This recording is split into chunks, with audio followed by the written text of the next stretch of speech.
What a beautiful day. Just got done golfing for the second time this year.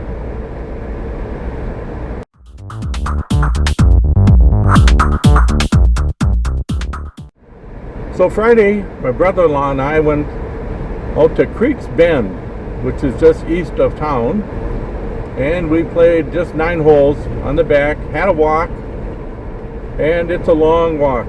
There's some really long holes on that one. Did pretty good, pretty much in mid-season form,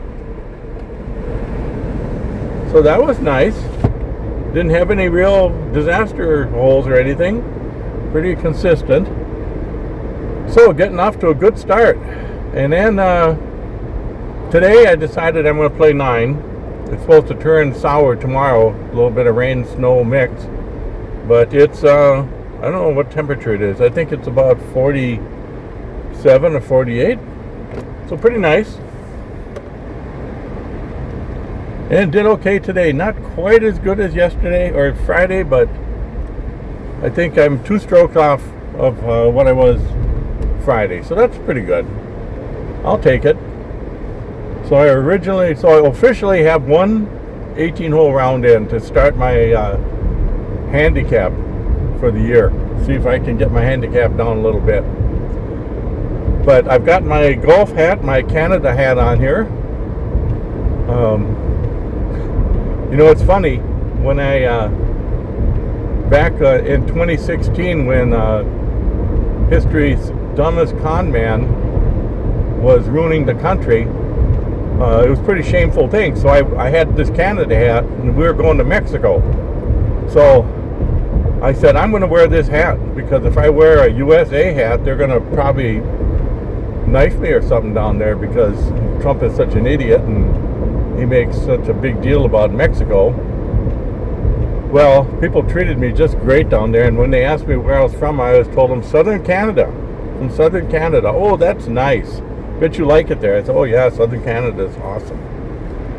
Well, I was just golfing now, and guy left his wedge by the green, so I grabbed it and caught up to him, and he thanked me and said, oh, are you from Canada? And I said, yeah, I'm from Southern Canada. And he goes, well, that's nice. You're a good neighbor. So I thought that's pretty nice. So yeah, I'm going to keep wearing the Canada hat for another 4 years. Quite honestly, because it's embarrassing to be a United States citizen right now. We've got this buffoon running the show, and his partner Trump, who's just as bad. And yeah, it's not good. It's a terrible time to be in the United States. We're just ruining. He's ruining the country, and so is Trump. Of course, I'm talking about Musk,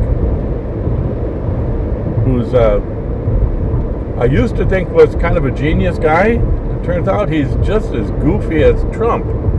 The only difference is everything Trump touches turns to dog turds, and for some reason Musk can make everything work. But Musk is just like Steve Jobs, just a total ass.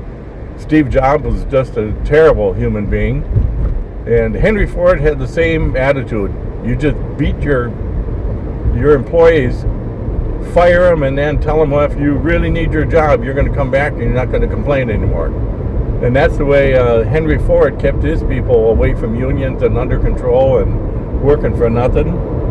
And look at what Musk does. He fires everybody. Like now he's firing everybody in the country.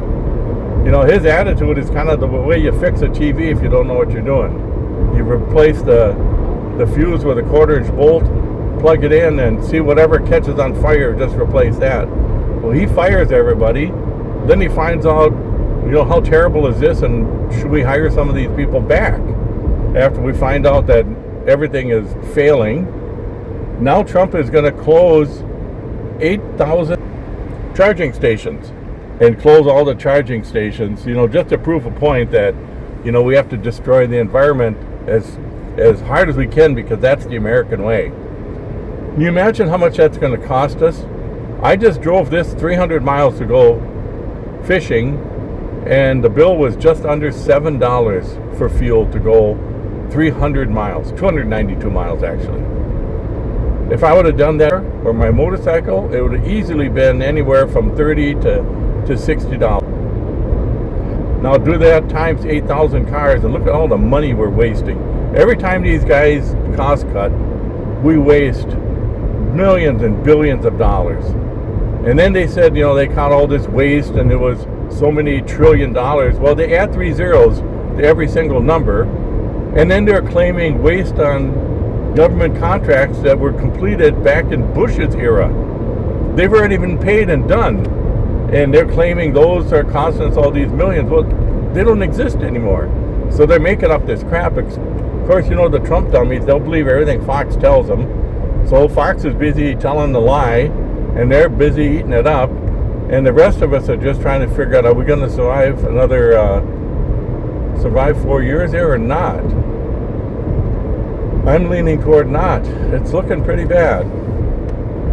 But we'll see if we can get some golf in and some fly fishing and enjoy what's left of the country while it's still here. And worst case scenario, I'm only a couple hundred miles from the border. Maybe I'll make my hat a permanent fixture and actually go north. Well, I hope Canada and Mexico and all the other countries get together and really put the squeeze on. We need to get Trump impeached and out of here. And then he can take his little buddy with him and let the DOD put both of them in prison. And then we'll have officially MAGA once again. We'll have real America great again. Like we did prior to history's dumbest con man. So I'm going to go check another golf course here just for the heck of it to see if they're open. And if they are, we'll see. I might play 9 or I might not. We'll see what happens. So anyway, hopefully the country will still be here tomorrow and we'll give you a talk then. Just drove by a cop and I was driving a little bit over the speed limit, but I think I will survive.